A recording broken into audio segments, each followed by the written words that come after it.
I'm going to be showing you guys on how to use the Find My app on iOS 18. So it's really easy. Just go ahead and open your app library and tap on search, and now just type in Find My. So this is the app that we need. Just go ahead and tap here, and now you can see your location. There's also the option to share my location if you want to share your location with someone. There are notifications. If you want to allow friends requests, then just turn this button on like this. You can also customize Find My notifications. Just go ahead and tap here and you would be led to the notification center. Just go ahead and turn this allow notifications on if you want it. If not, then just turn them off. Go back.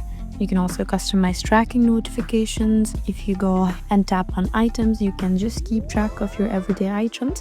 All you need to do is just add items, and in this way you can do it. On devices, you can see all the devices that Find My is in, and you can also find your friends and family on a map, or you can find their devices also if they're lost. So guys, that's how you use the Find My app on iOS 18. I hope this video was helpful for you. Please subscribe to our channel if you want more helpful tutorials like these, and leave a comment down below to let us know what sort of videos that you would like. Thank you for watching.